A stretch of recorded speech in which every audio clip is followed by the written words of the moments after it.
اسلامی یونیورسٹی اسلام آباد کے ڈائریکٹر ملک معراج خالد تھے، وائس چانسلر ہی کہہ لیجئے۔ میں بین الاقوامی اسلامی یونیورسٹی میں ایم اے انگریزی کے دوسرے سیمیسٹر کا طالب علم تھا۔ یونیورسٹی نے فیسوں میں 200% اضافہ کر دیا۔ میں نے ملک معراج خالد کے خلاف ایک مقامی روزنامے میں کالم لکھ دیا۔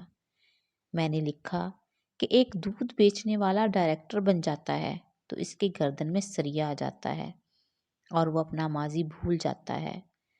یاد نہیں اور کیا کچھ لکھا، لیکن وہ بہت ہی نامعقول تحریر تھی۔ اگلے روز میں کلاس میں پہنچا تو ہیڈ آف ڈپارٹمنٹ جناب ایس ایم رؤوف صاحب نے مجھے اپنے دفتر میں بلا کر کھا جانے والی نظروں سے دیکھتے ہوئے کہا کہ تمہیں ڈائریکٹر صاحب نے طلب کیا ہے۔ مجھے خوب یاد ہے جب میں ان کے کمرے سے نکل کر جا رہا تھا تو انہوں نے غصے سے کہا، gentleman go and face the music.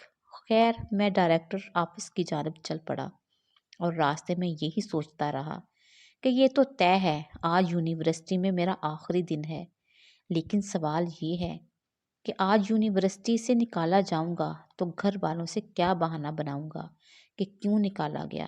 وہاں پہنچا تو ڈائریکٹر کے پی ایس اسماعیل صاحب کو بتایا، میرا نام آصف محمود ہے، مجھے ڈائریکٹر صاحب نے بلایا ہے۔ مجھے شدید حیرت ہوئی جب اسماعیل کے سپاٹ چہرے پر مسکراہٹ دوڑ گئی اور کہنے لگے، جائیے وہ آپ کے منتظر ہیں۔ لیکن اندر داخل ہوا تو حیرتوں کے جہان میرے منتظر تھے۔ ملک صاحب اکیلے بیٹھے تھے۔ میں نے ڈرتے ڈرتے کہا، سر میں آصف، آپ نے بلایا تھا؟ آپ ہی نے کالم لکھا تھا؟ جی سر میں نے لکھا تھا۔ تشریف رکھیے، مجھے آپ سے کچھ باتیں کرنا ہے۔ اور میں جلتو جلالتو کا ورد کرتے ہوئے بیٹھ گیا۔ کافی دیر یوں ہی گزر گئی۔ ملک صاحب ولز کی ڈبیا گھماتے رہے۔ ایک ایک لمحہ اعصاب پر بھاری تھا۔ پھر ملک صاحب نے خاموشی کو توڑا اور کہا، کالم تو آپ نے اچھا لکھا، لیکن آپ کی معلومات ناقص تھیں۔ میں صرف دودھ فروش نہیں تھا، میرے ساتھ ایک اور معاملہ بھی تھا۔ میں نے اسی لیے آپ کو بلایا ہے کہ آپ کی معلومات درست کر دوں۔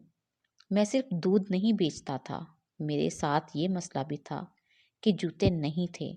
میں دودھ بیچ کر کالج پہنچتا اور سائیکل وہیں کھڑی کر دیتا۔ گھر میں جوتوں کا ایک ہی جوڑا تھا جو والد صاحب کے زیر استعمال تھا۔ اس کا حل میں اور میرے ابا جی نے مل کر نکالا۔ ہمارے درمیان یہ طے ہوا کہ صبح میں یہ جوتے پہن کر جایا کروں اور جب میں واپس آ جاؤں تو یہی جوتے پہن کر ابا جی چوپال میں جا کر بیٹھا کرے۔ اب ڈر تھا کہ سائیکل چلانے سے جوتا ٹوٹ نہ جائے، اس لیے میں انہیں سائیکل کے ساتھ لٹکا لیتا تھا۔ جب دودھ گھروں میں پہنچا کر کالج کے گیٹ کے پاس پہنچتا تو جوتا پہن لیتا، واپسی پر پھر سائیکل کے ساتھ لٹکا لیتا اور ننگے پاؤں سائیکل چلا کر گھر پہنچتا۔ ملک صاحب پھر خاموش ہو گئے۔ یہ دورانیہ خاصا طویل رہا۔